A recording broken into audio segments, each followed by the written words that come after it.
ግብጽ የሲኦል ምሳሌ ናት። ፈርዖን የዲያብሎስ ምሳሌ ነው። ፈርዖንም የወደቀው በትዕቢቱ ነው። ዲያብሎስም የወደቀው በትዕቢቱ ነው። ለህይወቴ ሆነን ለህይወቴ ሆነን ለህይወቴ ሆነን እግዚአብሔር ዓለምን ከፈጠረ ጊዜ ጀምሮ ዓለምን የመገበውና ያስተዳደረው በቃል ኪዳኑ ነው። ለተለያዩ ቅዱሳን በሰጣቸው ቃል ኪዳን ራሱ እግዚአብሔር ለሰው ፍጥረት በሙሉ ለእንስሳቱ፣ ለእጽዋቱ፣ ለሌሎቹም በሰጠው ቃል ኪዳን በመግቦቱ እችን ዓለም እያስተዳደራት ነው ያለው። በዚህ ቃል ኪዳን ውስጥ ትልቁ ቃል ኪዳን የሰው ልጅ የመዳኑ ቃል ኪዳን ነው። አዳም ከወደቀበት ጊዜ ጀምሮ የሰው ልጅ ትልቁ ጥያቄ ወደ ቀድሞ ክብሩ የመመለስ ጥያቄ ነው። ምግብ፣ መጠለያ፣ ልብስ፣ ስልጣን፣ ገንዘብ፣ ክብር የመሳሰሉት ነገሮች በሙሉ ትርፍ የነበሩ ነገሮች ናቸው። ለሰው ልጅ ዋና ጥያቄዎች እነሱ አይደሉም። የሰው ልጅ ወደ እነዚህ ጥያቄዎች የመጣው የድነቱ ጉዳይ ያበቃ መስሎት ተስፋ እየቆረጠ ሲመጣ፣ የማይቻል እየመሰለው ሲመጣ፣ ሰይጣንም ደግሞ ከዚህ የድነት መንገዱ እንዲዘናጋ ስለፈለገ ያመጣቸው ጥያቄዎች ናቸው። የሰው ልጅ መሰረታዊ ጥያቄ የነበረው የመዳን ጉዳይ ነው። ምክንያቱም በገነት ገንዘብ፣ ክብር፣ ስልጣን፣ ሀብት የመሳሰለው ነገር በሙሉ አያስፈልገውም ነበር። ከሁሉም ነገር በላይ ከእግዚአብሔር ጋር መኖር ብቻ ነበር የሚያስፈልገው። እነዚህ ሁሉ በሰማያዊው ሕይወት ዋጋ የሌላቸው ናቸው። ወደ ምድር ሲመጣ ነው የሰው ልጅ እነዚህን ጥያቄዎች ማንሳት የጀመረው። ዋናው የሰው ልጅ የነፍሱ ጥያቄ የነበረው ግን የመዳን ጥያቄ ነው። ተመልሶ ወደ ቀድሞዋ ርስቱ ወደ ገነት የመግባት ጥያቄ። ይህንን ጥያቄ የሚመለሰው ግን እግዚአብሔር ሰው ሆኖ ከድንግል ማርያም ተወልዶ ዓለምን ሲያድን ብቻ ነው። ይሄ ደግሞ የሚፈጸመው በቤተ ክርስቲያን ነው። እግዚአብሔር ከሰው ልጅ ጋር የሚገናኝባት ቦታ ቤተ ክርስቲያን ናት። እግዚአብሔር ከሰው ልጅ ጋር የሚገናኝባት ቦታ ስንል ውሱን ቦታ ማለታችን አይደለም። የእግዚአብሔር ፈቃዱ ማለታችን ነው። እግዚአብሔርና ሰው፣ ሰውና እግዚአብሔር እንዲገናኙባት የተፈቀደባት ፈቃደ እግዚአብሔር የሆነባት ቃል ኪዳኑ ቦታው ቤተ ክርስቲያን ናት። ይቺ ቤተ ክርስቲያን በሰው ልጅ ታሪክ ውስጥ በሶስት አይነት ሁኔታ ተገልጣለች። የመጀመሪያዋ አዳም ከእግዚአብሔር ጋር በነበረ ጊዜ የሚያውቃት ሰማያዊቱ ቤተ ክርስቲያን ናት። በዓለመ መላእክት የነበረችው መላእክት ቅዱስ ቅዱስ እያሉ የሚቀድሱባት፣ ቅዳሴ መላእክት የማይቋረጥባት፣ ምስጋና የማይቋረጥባት፣ ወይም ደግሞ ይበልጥ በራእየ ዮሐንስ ላይ በሙሉ የምናገኛት ሰማያዊቱ ቤተ ክርስቲያን ናት። ሁለተኛዋ አዳም ከወደቀ ጀምሮ እስከ ክርስቶስ የማዳን ሥራ ድረስ የምናገኛት ቤተ ክርስቲያን ናት። ይቺ አዳም እና የልጅ ልጆቹ በራእይ በምሳሌ የቆዩባት ቤተ ክርስቲያን ናት። አማናዊቱ ቤተ ክርስቲያን አይደለችም። ነገር ግን ወደ አማናዊቱ ቤተ ክርስቲያን የምታስገባዋ ምሳሌያዊቱ፣ ምክንያቱም አማናዊቷ ቤተ ክርስቲያን እንደገና የምትገኘው በክርስቶስ ደም ስለሆነ አማናዊቱ ቤተ ክርስቲያን አልነበረችም። ምሳሌዋን በራእይም በምሳሌም እያዩ ግን ኖረዋል። ይህቺ ሁለተኛዋ ናት። ሶስተኛዋ ደግሞ ክርስቶስ በደሙ የዋጃት እኔና እናንተ ሁላችን ስጋውና ደሙን የምንቀበልባት የሐዲስ ኪዳኗ ቤተ ክርስቲያን ናት። የሐዲስ ኪዳኗ ቤተ ክርስቲያን። እነዚህ ሶስቱም ቤተ ክርስቲያን በሶስቱም መንገድ ትገለጥ እንጂ ቤተ ክርስቲያን ግን አንዲት ናት። በዓለመ መላእክት ያለችውም አበው እነ አብርሃም እነ ይስሐቅ እነ ያዕቆብ የኖሩባትም እነ ሙሴ ያዩአትም ነቢያት ትንቢት የተናገሩባትም እነ ዳዊት ቅድም መዘምራኑ ሲዘምሩ እንደሰማነው ወደ እግዚአብሔር ቤት እንሂድ ባሉኝ ጊዜ ደስ አለኝ ብለው የተናገሩባትም ይቺኑ ቤተክርስቲያን እኛም ዛሬ የምንኖርባት ይቺው ቤተክርስቲያን ናት። ይቺው ቤተክርስቲያን ናት። ይቺም ቤተክርስቲያን በዚህ ብቻ የምትቀር አይደለችም። ስሯ በምድር ጫፎቿ በሰማይ ያሉ ናቸው። ስለዚህ ሰውና መላእክት ይገናኙባታል። ምድራውያን ወደ ሰማያውያን ይሄዱባታል፣ ሰማያውያን ወደ ምድራውያን ይመጡባታል። ለዚህ ነው ቅዱስ ያዕቆብ በኦሪት ዘፍጥረት ምዕራፍ 28 ላይ ይቺ የሰማይ ደጅ ናት ብሎ የተናገረው የሰማይ ደጅ ናት። እኛ በደጆቿ ነው ያለነው። የሰማይ ደጅ ናት። በደጇ ስንገባ የምናገኘው ሰማይን ራሱን ነው። ስለዚህ በዚህ ቤተክርስቲያን የገቡ ሁሉ ወደ ሰማይ ነው የሄዱት። አልዓዛርም ሞተ፣ መላእክትም ወደ አብርሃም እቅፍ ወሰዱት ይላል። ወደ አብርሃም እቅፍ ነው የሄዱት። ቅዱሳን በሙሉ በዚህ በር ውስጥ እየገቡ ሄደዋል። ወደ ምድር አይደለም የወረዱት። በሉቃስ 16 በአልዓዛርና በነዌ ታሪክ ላይ የሁለቱን አሟሟት ለይቶ ነው የሚነገረው። አልዓዛር ሞተ ተቀበረ አይልም። ወደ አብርሃም እቅፍ ወሰዱት ነው የሚለው። ባለጸጋው ግን ሞተ ተቀበረም ይላል። እንደገና አልዓዛር ሳይቀበር ቀርቶ ነው አይደለም። ተቀበረ ያለው ምድራዊው መቃብር አይደለም። ተቀበረ ሲል ለነዌ ይሄን የተናገረው ተቀበረ በርደተ መቃብር ርደተ ሲኦል ስለነበረበት ነው። አልዓዛር ግን ወደ መቃብር ስጋው ወረደ እንጂ ነፍሱ ወደ እግዚአብሔር ዘንድ ወደ አብርሃም እቅፍ ወደ ተባለች ወደ ገነት ስለሄደች ተቀበራል አለ። ለዚህ ቅዱሳን ሁሉ በዚህ በር እየገቡ ሂደውባታል። ይቺ የሰማይ ደጅ ናት። ነገር ግን ቅዱስ ጳውሎስ በዕብራውያን መልእክቱ እንደተናገረው ያለኛ ፍጹማን እንዳይሆኑ ይላል ዕብራውያን 11 ላይ ያለ ሐዲስ ኪዳን የብሉይ ኪዳን ቅዱሳን ፍጹማን ስለማይሆኑ ገነትም ስላልተከፈተች ከዕፀ ሕይወትም ስንበላ ዘንድ ገና ስላልታደልን የዕዳ ደብዳቤያችንም ገና ስላልተቀደደ ከዲያብሎስ ቆራኝነትም ገና ስላልወጣን አማናዊቱን ቤተክርስቲያን ከዕፀ ሕይወት የምትበላባትን ከማይነጥፈው ምንጭ የምትጠጣባትን ቤተክርስቲያን እነሱ ማግኘት አልቻሉ። ግን በሩቁ አይተው ተሳለሟት ይላል ቅዱስ ጳውሎስ በዕብራውያን 11 ላይ በሩቁ እያዩ ተሳለሟት። እነ ሙሴ በሩቁ አይተው ተሳልመዋት። እነ አብርሃም በሩቁ አይተው ይህች ቤተክርስቲያን ተሳልመዋል። እነ ሙሴም እነ ዳዊትም ነቢያቱ ሁሉ ወደዚህ ቤተክርስቲያን እየገሰገሱ አረፍተ ዘመን እየገታቸው ከክርስቶስ የማዳን ሥራ ዘመን ሳይደርሱ ሄደዋል። ነገር ግን ቅዱስ ጴጥሮስ እንዳስተማረን በዕለተ ዓርብ ጌታ ቅድስት ነፍሱን ከቅድስት ሥጋው በለየ ጊዜ ወደ ሲኦል ወርዶ በሲኦል ለነበሩት ነፍሳት የምስራችን ሰበከላቸው ይላል። የምስራችን ሰበከላቸው። ያን ጊዜ እነዚያ ይመኟት የነበረችውን አማናዊት ቤተክርስቲያን ያኔ ነው ያገኟት። ያኔ ሁሉም አንድ ሆነው ወጥተው ወደ ገነት ገብተዋል። ስለዚህ ምድርና ሰማይ የሚገናኙባት ይቺ ቤተክርስቲያን። ያለ ቤተክርስቲያን እግዚአብሔርን ማግኘት አይቻልም። ከቤተክርስቲያን ውጭ ሆኖ እግዚአብሔርን ማግኘት በፍጹም አይቻልም። በፍጹም የሚቻል ነገር አይደለም። አባቶቻችን ሁሉ በዚህ ቤተክርስቲያን በኩል ነው እግዚአብሔርን ያገኙት። እኛና መላእክት የምንገናኘው በዚህ ቤተክርስቲያን በኩል ነው። ለዚህ ነው በራእየ ዮሐንስ ላይ የሰው ልጆች ከመላእክት ጋር ሲዘምሩ የምናገኘው። ወይም በራእይ 8 ላይ መልአኩ ለቅዱሳን ሁሉ ጸሎት እንዲያሳርገው ዕጣን ተሰጠው ይላል። ከሱራፌል አንዱ የሆነው ከካህናተ ሰማይ አንዱ የሆነው መልአክ የቅዱሳንን ሁሉ ጸሎት አሳረገ። ለምን ያሳርጋል? የት ያውቃቸዋል? በምንድን ነው የሚተዋወቁ? የአንድ ቤተክርስቲያን ሰዎች ናቸው። ስለዚህ ይተዋወቃሉ። ሁለቱም የአንድ ቤተክርስቲያን አገልጋዮች ናቸው። ልዩነታቸው እነዚያ በምድር ላይ ሆነው ይቀድሳሉ፣ መላእክት በሰማይ ሆነው ይቀድሳሉ። ቅዳሴያቸው አንድ ነው፣ አምላካቸውም አንድ ነው። የሁለቱም ግብ አንድ ነው። ለዚህ ነው በሉቃስ 15 ላይ ታስታውሱ ከሆነ ስለ ንስሐ ሲነገር ምንድነው ያለው? በምድር ላይ አንድ ኃጥእ ንስሐ ሲገባ በሰማይ መላእክት ዘንድ ደስታ ይሆናል ይላል። ለምን ይደሰታሉ? ምን ይጨመርላቸዋል እነሱ? ወይም የኛ ኃጥእ ሆኖ ሲኦል መግባት ምን ያጎላቸዋል? የሚያጎላቸው ነገር አለ። የሚያጎላቸው ከቁጥር አይደለም፣ ከጥቅምም አይደለም። ግን ማንም ሰው የሚወደው ሰው ሲጠፋ እንደሚያዝ ነው። የሚወደው ሰው ሲጠፋበት፣ ሲወድቅበት፣ ሲታመምበት፣ ሲሞትበት እንደሚያዝ ነው ሁሉ ለመላእክት ሌላ ወዳጅ የላቸውም ከሰው ልጅ ውጭ። ሌሎች ፍጥረታት በሙሉ አይመስሏቸውም። በምስጋና በዘላለም ሕይወትም አይመስሏቸውም። ሁለቱ ፍጥረታት ናቸው እግዚአብሔርን እያመሰገኑ ግዕዛን ኑሯቸው ቅዱስ ቅዱስ እንዲሉ የተፈቀደላቸው። ስለዚህ ሌላ ወዳጅ የላቸው። የሰው ልጅ ጥፋት ያሳዝናቸዋል። የሰው ልጅ መዳን ደግሞ ከማንም በላይ ቀድሞ ያስደስታቸዋል። ከማንም በላይ እውነተኛ ወዳጅ እኮ ያ ወዳጁ ከተደሰተው በላይ ይደሰታል። እናንተ እውነተኛ ወዳጆች ከሆናችሁ ጓደኞቻችሁ ስራ አገኙ ስትባሉ ስራ ያገኘው ሰውዬ ከተደሰተው በላይ እናንተ ትደሰታላችሁ። እውነተኛ አፍቃሪ እንደዛ ነው።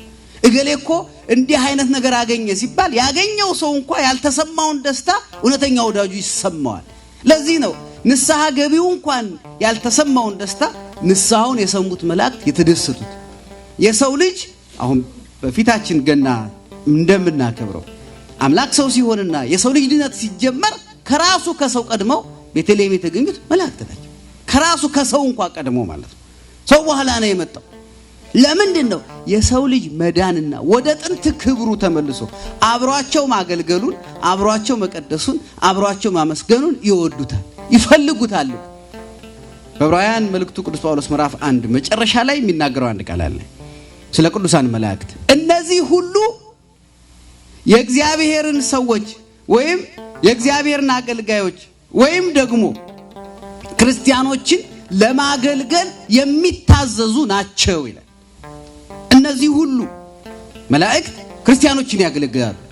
የሚያገለግሉበትን ምክንያት ደግሞ ሲገልጽ ለምንድን ነው የሚለው? ይድኑ ዘንድ ላላቸው ይላል።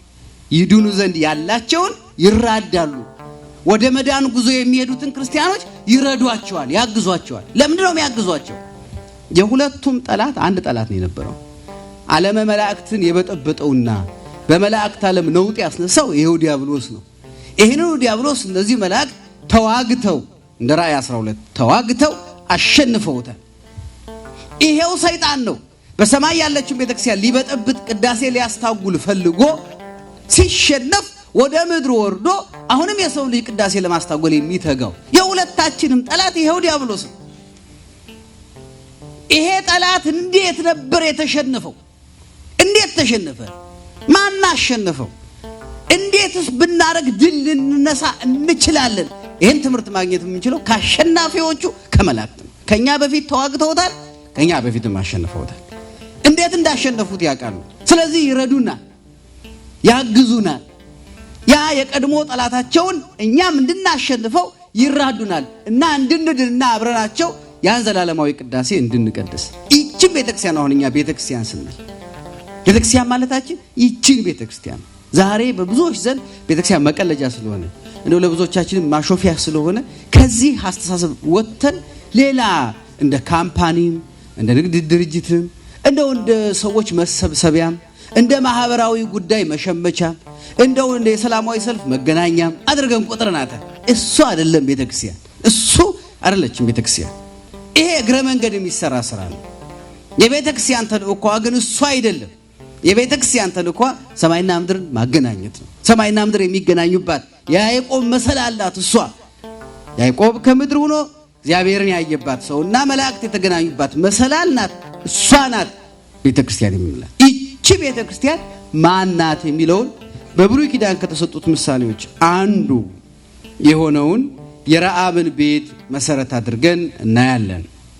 በመጽሐፈ ኢያሱ ወልደ ነዌ ምዕራፍ 2 ቁጥር 1 ላይ እንዲህ ይላል፣ የነዌ ልጅ ኢያሱ ሄዳችሁ ምድሪቱንና ኢያሪኮን እዩ ብሎ ከሰጢም 2 ሰላዮች በስውር ላከ ይላል። እስራኤላውያን ወደ ግብጽ ገብተው እንደነበረ ሁላችሁ ታውቃላችሁ። የሱን ታሪክ አሁን አልተርከውም። 72 ነፍስ ሆነው ወደ ግብጽ ገብተው ነበር። 420 ዓመት በግብጽ ኖሩ። በፈርዖን ተቀጠቀጡ፣ መከራ ተቀበሉ፣ ተሰቃዩ። ሁሉም አንድ ሆነው ወደ እግዚአብሔር ጮሁ። ከሁሉም ደግሞ እጅግ መከራው የባሰባት ራሔል ሪ ብላ ጮኸች። እግዚአብሔርም የሕዝቤን መከራ በእውነት አየሁ ብሎ ሙሴን አስነሳ። ግብጽ የሲኦል ምሳሌ ናት። ፈርዖን የዲያብሎስ ምሳሌ ነው። ፈርዖንም የወደቀው በትዕቢቱ ነው። ዲያብሎስም የወደቀው በትዕቢቱ ነው። 420 ዓመት እንደ ሰም አቅልጦ እንደ ገል ቀጥቅጦ በእግሩ ረግጦ በእጁ ጨብጦ ይሉታል አባቶቻችን እንደገዛቸው ሁሉ ፈርዖን ዲያብሎስም የሰው ልጅ ለ5500 ዘመን ቀጥቅጦ ነው የገዛው። ቀጥቅጦ ነው የገዛው። እስራኤል ወደ ግብጽ የገቡት ማንም አስገድዷቸው አይደለም። በፈቃዳቸው ነው የሄዱት። በረሃብ ምክንያት፣ በምግብ ምክንያት እስራኤል ግብጽ የገቡት በምግብ ምክንያት ነው። የሰው ልጅም በዲያብሎስ እጅ ወደቀው በምግብ ምክንያት ነው። ማንም አስገድዶት ከኋላው በጅራፍ እየገረፈው አይደለም ወደ ዲያብሎስ ቀንበር ሄዶ የገባው። በራሱ ፍላጎት የዲያብሎስን ቃል ሰምቶ ሄዶ ነው የገባው። እስራኤል እስራኤል ግብጽ ሲገቡ የተገባላቸው ቃል ኪዳን ሌላ ነበር። እዚያ ጥጋብ አለ፣ ስንዴ እንደ ልብ ይገኛል፣ ስለዚህ እንደ ልብ አድርጎ መኖር ይቻላል የሚል ነው። የሰውም ልጅ በዲያብሎስ እጅ ሲወርቅ የተገባለት ቃል ኪዳን ሌላ ነበር። ከሶስቱ ሥላሴ አራተኛ ትሆናለህ፣ አምላክ ትሆናለህ፣ ሁሉን ታውቃለህ ብሎ ነበር ዲያብሎስ ሲነገረው። ለሁለቱም ቃል የተገባው አልሆነም። ሁለቱም መጨረሻ የደረሱበት ነገር መከራ መቀበል ላይ ነው የደረሱት። ሁለቱም ስቃይ ነው ያጡት። የሰውም ልጅ ራቁቱን ሆነ፣ እስራኤልም ራቁታቸውን ሆኑ። የሰውም ልጅ ቀንበር ተጫነበት፣ እስራኤልም ቀንበር ነው የተጫነባቸው። ሁለቱም በልዩ አገዛዝ ነው የገዛቸው ሁለቱም። ስለዚህ ነው ፈርዖን ምሳሌ ነው የዲያብሎስ ያልነው። ከዚያ በኋላ ምን አሉ? ጮሁ እስራኤላውያን። ብዙ እስራኤላውያን ጮኸዋል። ብዙ ጮኸዋል። ከቀደምት አበው ጀምሮ እስከ ነቢያት ድረስ ሁሉም ጮኸዋል። እባክህ እጅህን ላክና አድነን፣ አውጣን ከመከራ እያሉ ሁሉም ጮኸዋል። እንዲያውም አባቶቻችን በትርጓሜ መጽሐፋቸው ላይ በዝሆን ምሳሌ ይህንን ይገልጹታል። እና ፊሳሎጎስ የሚባል በ6ኛው ክፍለ ዘመን አካባቢ በብዙ ክርስቲያኖች ዘንድ የታወቀ ከግሪክ ቋንቋ የተተረጎመ አንድ መጽሐፍ አለ። በእኛም በግዕዝ ይገኛል። ምሳሌው ከዚያ መጽሐፍ የተገኘ ነው። በብዙ የትርጓሜዎቻችንም ላይ አለ። አዳኞች ዝሆንን ለማደን በሚነሱበት ጊዜ ምንድነው የሚያደርጉት?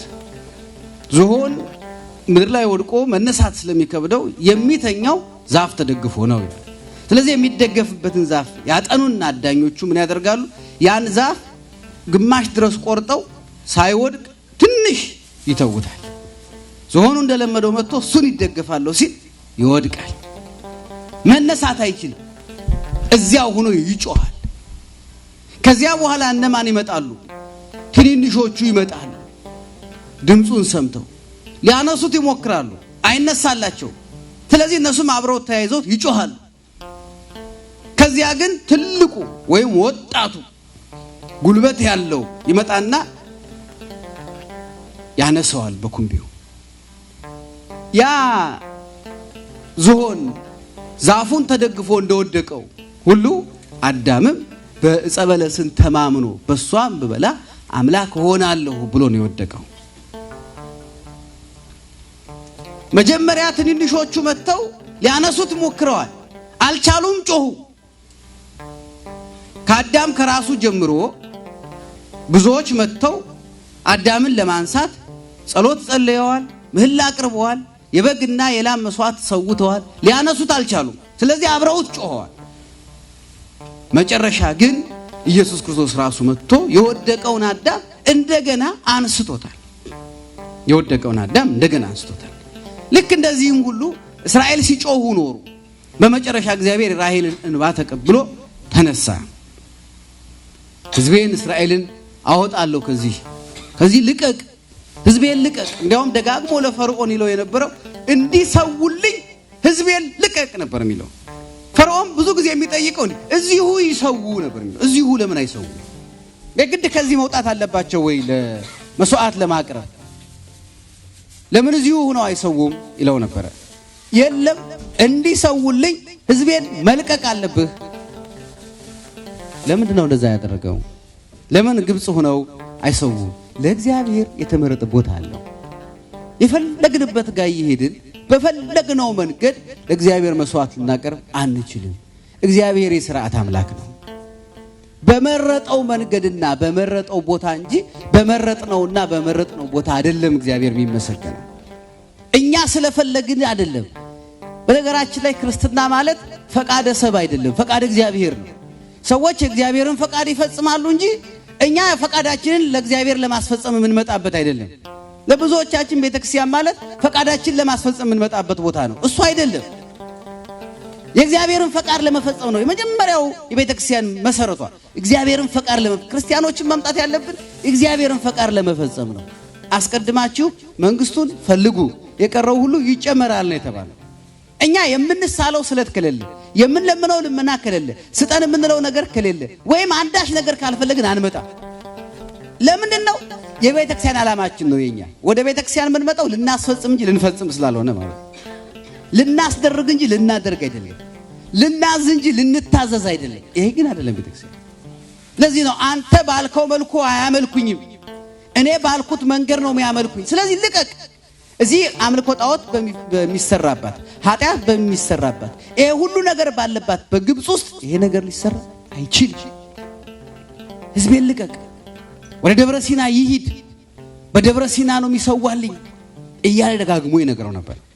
መጨረሻ ሁላችሁ እንደምታውቁት 11 ተአምራት ተደርገው ሕዝቡ ከግብጽ ወጡ። መጨረሻም ፈርዖንና ሰራዊቱ በኤርትራ ባህር ወድቀው ቀሩ። ሕዝቡ በሙሴ መሪነት የሙሴ በትር የኤርትራን ባህር ከፍላለት አንድ ሆኖ ሌት በደመና ቀን በደመና ሌሊት በፋና እግዚአብሔር እየመራቸው በቅዱስ ሚካኤል ወጥተዋል። ቅዱስ ጳውሎስ ይህንን የእስራኤል ከግብጽ መውጣት እንዲህ ይነግረናል። ወንድሞች ሆይ ይህን ታውቁ ዘንድ እወዳለሁ። አባቶቻችን ሁሉ ከደመና በታች ነበሩ፣ ሁሉም በባህር መካከል ተሻገሩ፣ ሁሉም ሙሴን ይተባበሩ ዘንድ በደመናና በባህር ተጠመቁ ይላል። ከግብጽ ተነስተው እስራኤል በኤርትራ ባህር አልፈው መሄድ መጠመቅ ነው ያለው ቅዱስ ጳውሎስ። ሁሉም ተጠመቁ ከደመና በታች ሁሉም ተጠመቁ። ይሄ ምን ይነግረናል? ሰዎች ለመጠመቅ የእድሜ ገደብ አያስፈልጋቸውም። አንድ ሕፃን ልጅ ሊጠመቅ በሚችልበት ዘመን ሁሉ እንዲጠመቅ ቤተክርስቲያን ትፈቅዳለች። ለዚህ ነው በ40 ቀኑ ወንድ ልጅ በ80 ቀኗ ሴት ልጅ ገና ሕፃናት ሆነው እንዲጠመቁ ቤተክርስቲያን ስርዓት የሰራችው የትም ማምጣት አይደለም።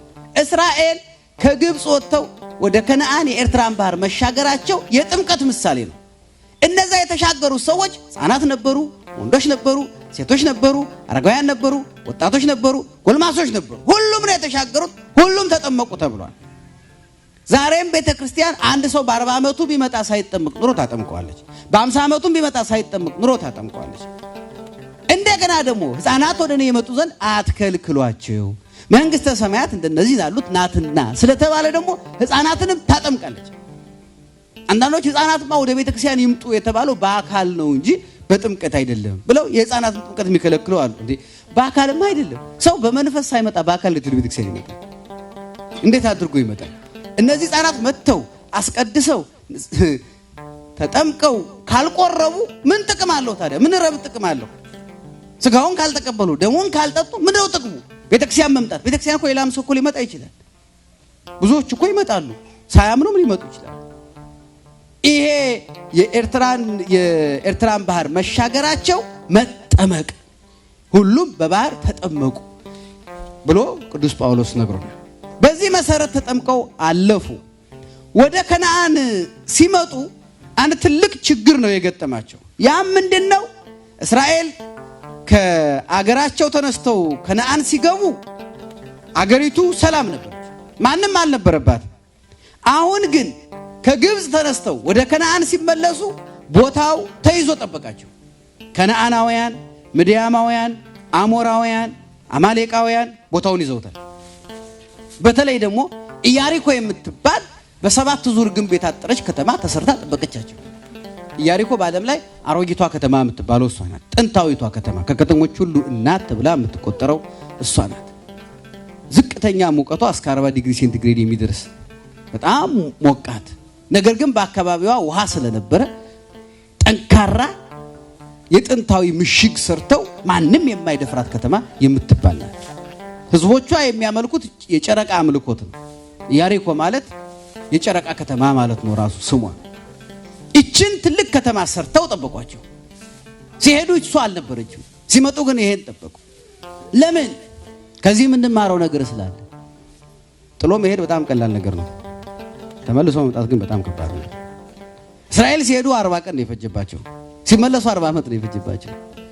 መሄድ መመለስ እንደመሄድ ቀላል አይደለም። ንጽህናን ቅድስናን ማጣት በሰከንዶች ውስጥ ሊሰራ ይችላል። ንጽህናን ቅድስናን ማግኘት ግን በጣም ተመልሶ በጣም ከባድ ነው። ሃይማኖትን ማጣት በጣም ቀላል፣ መካድ እንደገና ማመን ግን ካስካደ ከዲያብሎስ ጋር ትግል ስላለው ከባድ ነው። የቤተክርስቲያን ስርዓት ትውፊት አፈራርሶ መጣል ምናልባት በጣም ቀላሉ ስራ ነው። ይሄንን ለ2000 ዓመታት በተደረገ የአባቶቻችን ተጋድሎ የተገነባ ስርዓት መልሶ ማምጣት ግን በጣም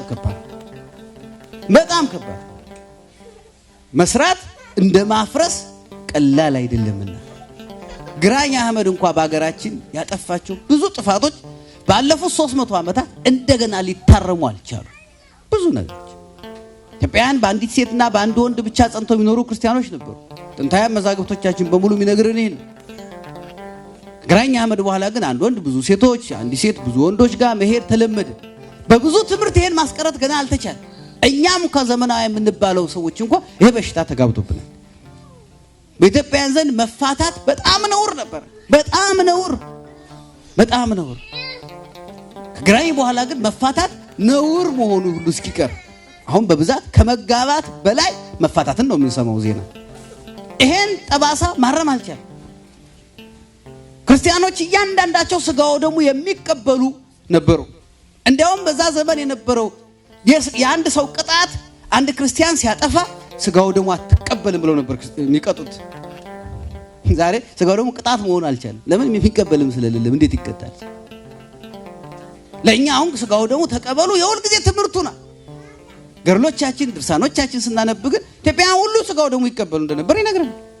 ማንም ያለ ስጋው ደግሞ ይኖር አልነበር። ይሄን መልሰን ማምጣት እንደገና አልቻለም። ብዙ ስርዓተ ክህነትን በተመለከተ የትዳር ህይወትን በተመለከተ አፍርሷቸው ሂደው ያልሰራናቸው ብዙ አብያተ ክርስቲያናት አሉ። ግራኝ አፈረሳቸው ገና እስካሁን ያልሰራናቸው ወሎ ውስጥ እንደነበሩ እንደነ መካነ ስላሴ የነበሩ በወርቅና በእብነበረድ አስለጥፈውና አፄ ዘርዓ ያዕቆብ የሰሯቸው አብያተ ክርስቲያናት ግራኝ ለማፍረስ እንኳን ወርቁን ለማስፈለጥ 4 ቀን ፈጀበት ይላል የግራኝ ታሪክ ጸሐፊ አረፋቂ። 4 ቀን የፈጀበት ወርቁን ለማስፈለጥ እሱ ቤተክርስቲያን እስካሁን ገና ተመልሶ አልተሰራም። ብዙዎች አሉ። ማፍረስ ቀላል ነው፣ እንደገና መልሶ ለመስራት ግን ብዙ ዘመን ይፈጃል። ለዚህ ነው ዛሬ በጣም መጨነቅ ያለብን። ዛሬ ያንዳንዷን የቤተክርስቲያን የሥርዓት ሰበዝ እየመዘዝን ገመዱን እየተረተርን አባቶቻችን በስንት ትግል የደነገጉትን እያፈራረስን በጣልነው ቁጥር መልሶ መገንባት ብቻ እንዳይመስላችሁ። እስቲ አስቡት ዛሬ እዚህ አሜሪካ ውስጥ መንገድ ላይ የሚለምኑ ነዳያን ባለመኖራቸው ምክንያት እንኳን ስንቶቻችሁ በዓላቱን ትስቷቸዋላችሁ?